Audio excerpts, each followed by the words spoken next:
Hey guys, it's hot. It's really hot. It's Wednesday, August 3rd, and it's about 1 in the afternoon, and it's just not pleasant to be outside. But I am, because you guys want to see the city, and well, I'm going to take you around. No agenda, no plan today. I think I'm going to show you some new embassies. Embassies I've only shown you once or twice. Then we'll make it up as we go. But to get there, we got to go over this speed bump. Oof. We're gonna have to go slow today because my backpack is not strapped in. This bike doesn't have a strap, so got to be a little bit careful. So we're up at an intersection of a road known as Reno Road. It's basically an interstate freeway under the guise of a city street. This is how Maryland people get in and out of the city quickly. A little bit too quickly for the local residents. If you continue straight down this road, you run right into the vice president's house. I mean, smack dab, dead end, the vice president's house. And then the other direction takes you into Bethesda, Maryland. It's kind of the Tony parts of Maryland. I wanted to bring you up here, though, because of all these buildings that you see around you. You see, these are all embassies. Not technically Embassy Row, but a cluster, I think, of almost 20 embassies that are up in this part of town. Countries that needed more modern buildings than they could find down on Embassy Row. Let's spin over and see what we can see. All right, let's go this way first.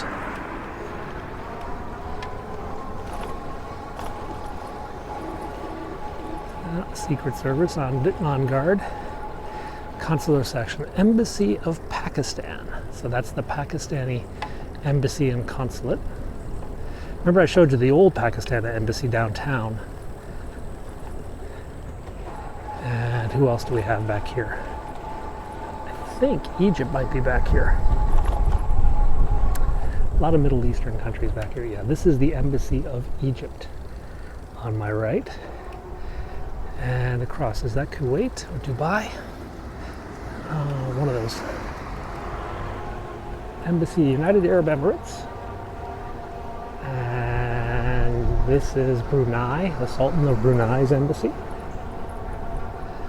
And this is Malaysia, the Embassy of Malaysia. It's this whole thing on the right. And then over there, the Super Eagles, that is Nigeria. That's oh no, that's Pakistan. Where's Nigeria? Nigeria's up. This is Nigeria. So this is the Embassy of Nigeria on my right. And who's down here?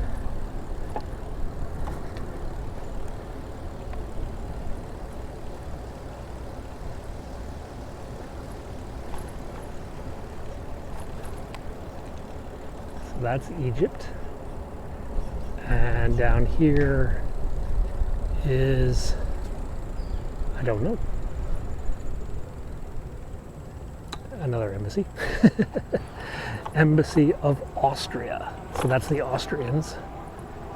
And oh, that was Slovakia. That other one was Slovakia. I knew it was an EU country, but I didn't know which one. So Slovakia, Austria, and then Egypt. Now we'll spin back to the other side of the street. These are all purpose-made buildings, designed mostly by the other countries to be their embassies. Downtown, they just rent out old mansions and townhouses and whatnot. But up here, they, built from the ground up to build embassies.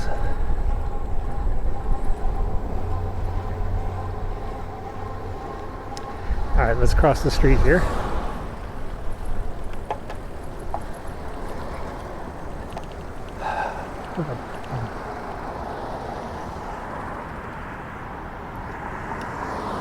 Okay, we're good. Now, up here on the right, this is the Embassy of Israel. This is the Israeli embassy. It's got heavy protection. Lots of security. And next to Israel is Ghana, the Embassy of Ghana. And then this big one here is Bangladesh. Like modern looking. This, I think, is Morocco. Let me see. Yeah, this is Morocco. This is probably one of the most fancy embassy designs in town. It looks really cool. And this is Ethiopia. On the right, Ethiopia. And up here is Jordan, the Embassy of Jordan. Then down on my left, this is actually the State Department. This is the Office of Foreign Missions. These are the people that sort of deal with all the logistics like driver's licenses and stuff like that. And then straight ahead of us, the Embassy of China. That's pretty big. That's a brand new embassy. And then let's go down this way. I would have gone straight, but then I had to go back uphill. We'll see the rest of it down there. Who is this? Bahrain. And over here is Kuwait. So this is Kuwait's embassy. Boy, that's really modern looking. This building is a school now, the Whittle School, W-H-I-T-T-L-E. It's a sort of a private, new kind of school. They have a branch in China and a branch here, the Whittle School. And I want to say that Singapore is over there. Yeah, that's Singapore's embassy, right there next to the Chinese embassy. So this is Singapore. Across the street, all those buildings, that's the University of the District of Columbia. That's a public university for D.C. residents. And they have a couple buildings up here known as UDC. Let's go down this street. Oh yeah, that's up here too. Now, you may remember a couple months ago, there was a active shooter call at a school. And that school is just up here. And this is, what's this, Ava apartment buildings. The shooter was in a room in this apartment building on my left. Right up here on the left. And he shot out the window, from the windows there, down to this school. Now you see that bridge right there, that was glass enclosed bridge at the time. Now it's all covered up. And this is the Burke School, B-U-R-K-E. So you may remember my video, I'll put a link to in the description, previous video where they had the mass shooting. 4 people were injured. The shooter was dead by his own hand. One child was injured. We were here with the first arriving police, and boy, was it a absolute insane number of police officers. There are a number of diplomats that go to that school, so they had like Secret Service. They had basically every urgent response team in the city came down to this. It was absolutely insane. So we've left the Cleveland Park neighborhood, and now we're in a neighborhood known as Woodley Park. And Woodley Park is famous because the zoo. Yeah, the National Zoo is right across the street. We're not going to go look at them today. We've been there in the past. We'll be there again, but just not today. It's too hot to walk up a hill that smells like elephant and orangutan dung. You know, we haven't ridden down this path in a while because there was construction going on for the last 6 months. Hopefully, though, it's now ended, and I can take you down into Rock Creek underneath the Connecticut Avenue Bridge, and we can make our way downtown this way. If the construction is still ongoing, well, then I've got an ugly, ugly detour. But here you see the Connecticut Avenue Bridge. This is the bridge with the lions. I sometimes catch the Vice President's motorcade going over this bridge as it makes its way into work. You've seen it before. Let's go into the park a little bit.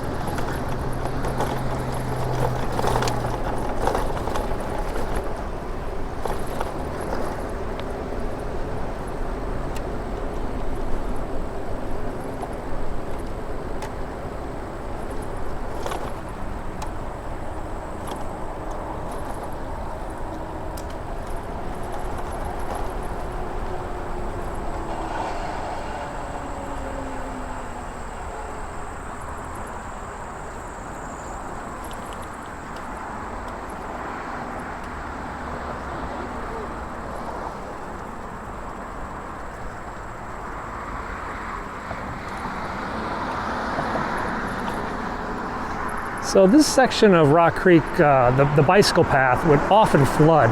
So they closed like a mile of it and repaved it. It's much wider now, a little bit elevated, so hopefully the water will run off. Still, when Rock Creek goes way over its banks, which does happen, even the road that we're up here by can flood. Now this is the Massachusetts Avenue Bridge. The Vice President's house is just down to the right. Oh, Barack Obama lives up in those trees over there. And Bill and Hillary Clinton's place is up on the right, again, in the trees. Oh well.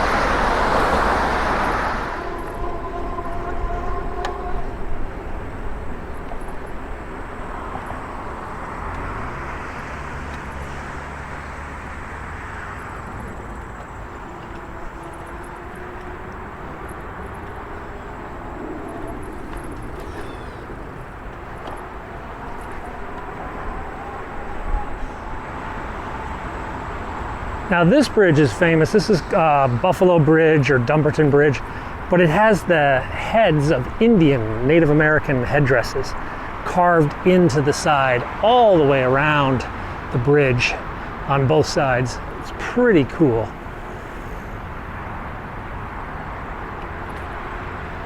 That's Q Street. Q is in Queen. And then up ahead is P as in Paul. And we're now down basically in Georgetown once we pass this bridge.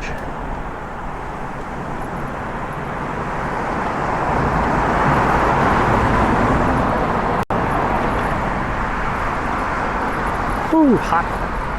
And now it's gonna get tree branch. We got kind of clobbered there. So we got whipped a little bit by the tree brims. Oh well. Some of you were asking, where's the Watergate Hotel? It's right there. That's the Watergate Hotel and condo. Oh, there's a fire truck. All right, this is a very unique fire truck. This is truck 5 of the District of Columbia Fire Department, and it's the only one of its kind. You see, this truck was built for Philadelphia. That's the Philadelphia Fire Department paint scheme. But Philadelphia, it didn't pass a test. It's an acceptance test. So they had to sell it. And DC was like, hey, we need a truck. And they bought that truck on the cheap. So that's a one-of-a-kind fire truck in DC. Yeah, I was talking to a fireman. He explained it.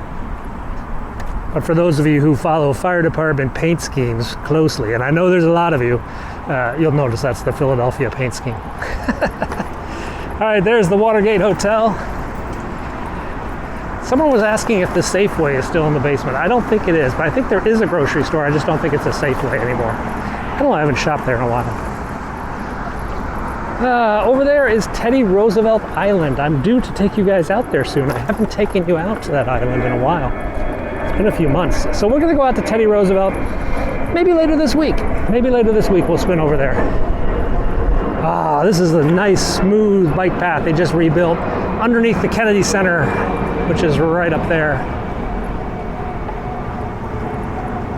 Let's just keep going down into the memorials. And there you go, guys. There's the Lincoln Memorial, anchoring the western end of the National Mall. It's actually built on fill, by the way. This used to be part of the Potomac River. All this stuff I've been riding on right now used to be river, and then they dredged it up, filled it in, and well, now we have the Lincoln Memorial. Okay, pretty good crowd today, despite the heat. There's a motorcycle gang of nerds. And water, soda, Gatorade man. What's it look like the other direction today? It looks hot and sunny. Let's go down the mall. Let's go down towards the White House. See what we see.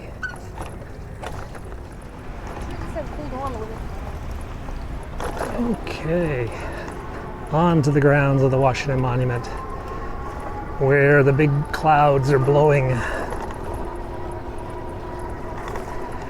The White House is just over there. We'll go take a look at that. Hey, you know what? We haven't eaten yet. Opens up tremendous possibilities. What can we eat today? Probably just get a sandwich. All right, well, the park is open, the ellipse, which means he's not on the balcony. In fact, I think he's got a virtual, 2 o'clock, he's got some sort of virtual summit thing with the vice president. They're going to be online with, I think, the governors or something. So not likely he's going to come out on the balcony anytime soon. He tested positive again this morning. It's funny, they do have a schedule to go to Delaware this weekend, given the flight restrictions. Don't know if he's going to be ready for that. But we'll find out. Ooh.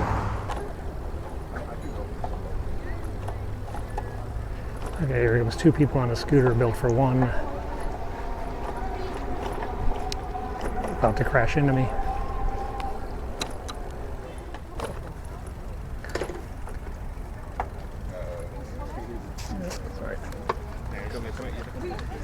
There you go, guys.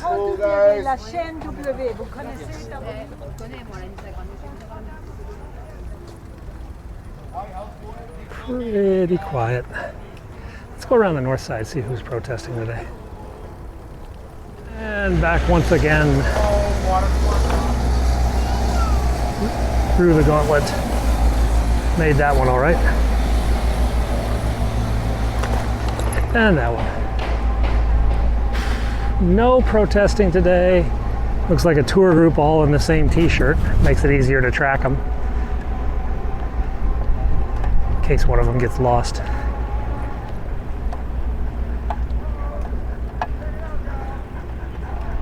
A couple guys with umbrellas today.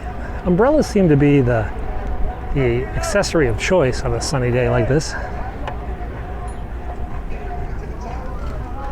All right, the guy who's upset with everything, the guy who likes to dance for money, guy selling waters, and the tourist. This guy has been here since Trump. He's protesting Trump, now he's protesting Biden's stuff. Another ordinary day. Another just ordinary, boring day. All right, where to now? Let's think about food, yeah? Salad? No. Salad would suck. Let's get something heavy. You know I'm hungry when I forgot to film my lunch. I just went ahead and ate it. Oh well.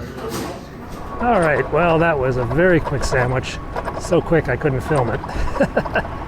But that happens when I'm hungry. This on my left, guys, is the Martin Luther King Public Library. It has a lot of cool stuff. It actually has the Washington Star newspaper morgue, which was the clip file of every story in the Washington Star organized by subject. Before the internet, that's how newspapers used to do stuff. They would file everything away in a clip file. And that is now in storage, I guess, here at the Washington Star. You can look it up online and stuff.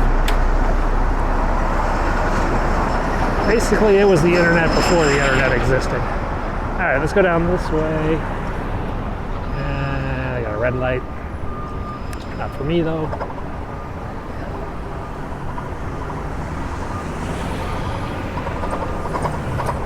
So yesterday I went by the American Art Gallery and the National Portrait Gallery, and this is just the other side. Same building, different entrance. Has a beautiful atrium inside there, connecting the 2 art museums. Straight ahead is Chinatown, or as we call it, China Block. Oh. All right, let's go this way. All right, we're heading towards Union Station. By the way, on the right here is the Capital One Arena. This is where Alex Ovechkin and the Washington Caps play hockey. And a bunch of dudes who I don't know play for the NBA Wizards. There's the Shakespeare Theater, there on my right. And let's cut straight on through here.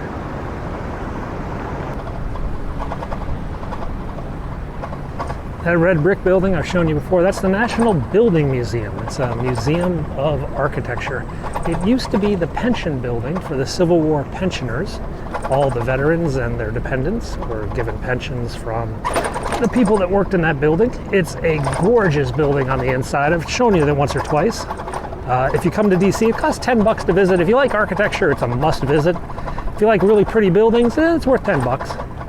And it is right across the street from Judiciary Square Metro. And on top of Judiciary Square Metro is the National Law Enforcement Officers Memorial. And that is the memorial to fallen police officers. And they have the names of all the fallen police officers in the line of duty over the last century, pretty much, going back to the 30s, the 20s and stuff. And all different branches, everything from FBI down to university police, local sheriffs, etc. National Law Enforcement Memorial. We've been here a couple times. They just opened the National Law Enforcement Officers Memorial Museum across the street, which we've yet to visit online. So we'll put this on the list for maybe next week, yeah? How about that? Next week, if it's open, we'll swing by. Well, let's keep heading up to Union Station. So down in this little block here is what remains of Washington, D.C.'s Little Italy. Yeah? Basically, not much. This church over here, Catholic church, has many tributes to Italy worked in to the art and whatnot. You can see the Italian flag right there. Statues, the Holy Rosary Roman Catholic Church. This is Casa Italiana. But this area right down here, well, this was Little Italy. Now it's all been renovated. For example, this building here is the FBI field office for Washington. Now this little brick building, it's been here for many years, but not exactly there. They just moved it. They just physically moved the building like 100 meters, and it's the Jewish History Museum. And it used to be down the street. I think it was a synagogue, I'm not sure. And they just rotated it, lifted it up, brought it down a block so they could build a new building and put it into a new location. Pretty crazy stuff. Now, the other day I showed you a protest by a bunch of people dressed up as zombies. That was kind of weird. That took place here in front of the Hall of States building, which is where all the governors have their offices, or most of them. But it's also a major media hub, and some of you have asked to see this because this is the headquarters for Fox News. Fox News Washington Bureau, along with NBC News Washington Bureau and C-SPAN. They're all located in this building. You can see them doing stand-up reports right out in front because they get that beautiful view of the Capitol Dome in the background. It makes it look all official, like, oh yeah, they're in Washington. Whoops. They know what's going on. The veterans protesters have left now that the PACT Act has been passed. I think it's going to be signed next Monday. Just got a notice they're going to sign it August 8th or August 9th.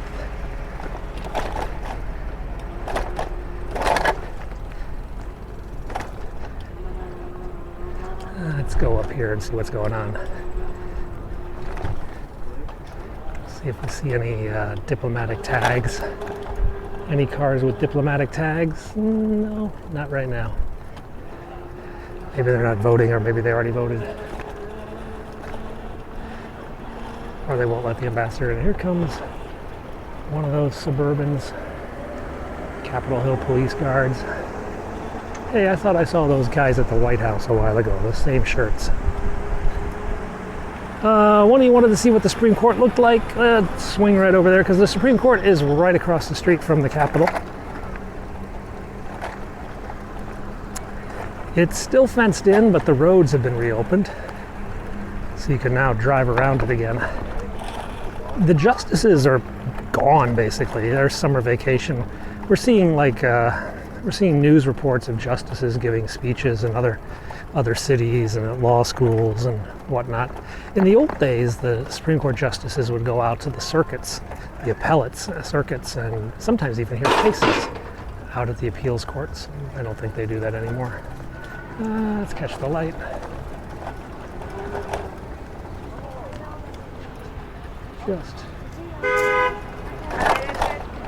Okay. Big old fence still in position. What a shame. Okay, well, that's your Supreme Court. It's been like this for a while. Oh, there's a couple of camera crews out there. All right, let's go find something else to do, yeah? Maybe we'll go down to the mall. Oh, I know what we can do. We can switch cameras. All right, we're back in action. Camera 2 has made an appearance out of the backpack of cameras, as the battery on camera 1 has died. I have 2 of these. One day I'll show you what's in my backpack. It's pretty crazy.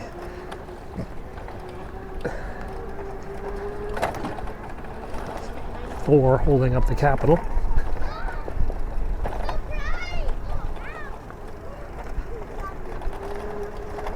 Pretty old clouds today, don't you think?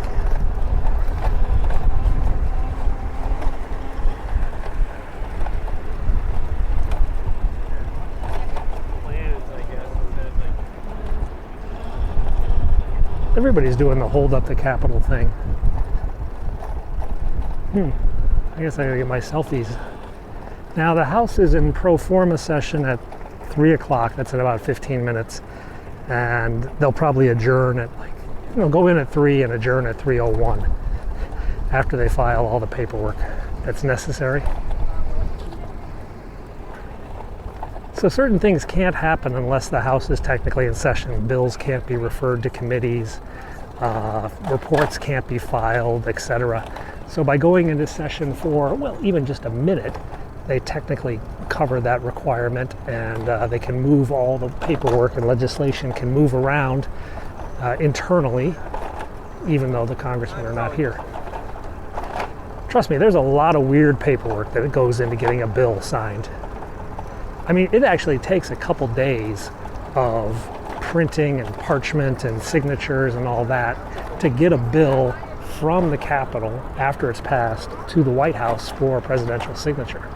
In fact, I remember one time they actually lost all the paperwork, and the Congress had to come in and vote again to issue new paperwork because of the little screw up. That was kind of an odd thing. It is pretty though, isn't it, guys? I mean, look at the sky. All right, let's go down the National Mall.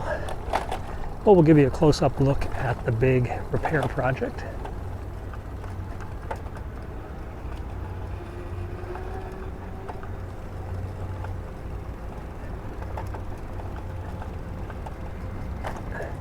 And the big camera that's been here for about a year now, the temporary camera, on its way to becoming permanent.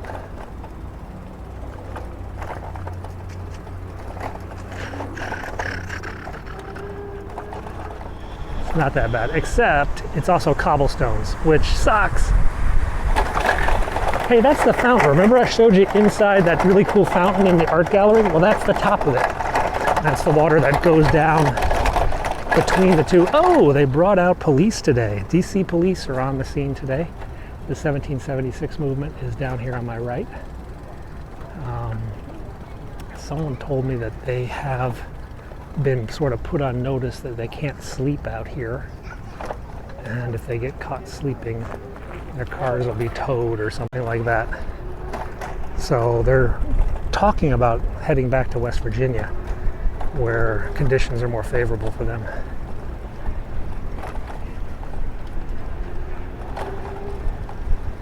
A lot of people are inside in the shade. It's just too darn hot.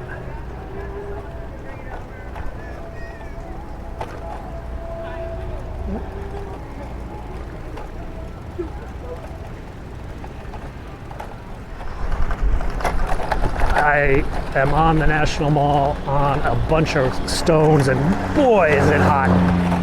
It is so much hotter out here than it is in the shade. I just talked to some of the 1776 guys, and they're like, we're just hanging in the shade. They went for their hike in the morning, their little march up to the Capitol, but they find it this afternoon better just to kick back in the shade. It's pretty bad. Guys, that is Wednesday, another kind of sleepy day in Washington, D.C. I mean, there's stuff going on. There was a pedestrian run over by the Kennedy Center. There's shooting in Northeast. There's lots of shootings in D.C. And a train just hit a truck up in Maryland. But I'm stuck at home making spaghetti for the kids, and I'm just gonna have to stay here. Anyway, we'll be back tomorrow. We'll have something more interesting, maybe, who knows, we don't know. And by Friday, if the tests come back negative, Biden's helicopter might go up. Thanks a lot for watching. I got to go finish dinner. Talk to you guys soon. Bye-bye.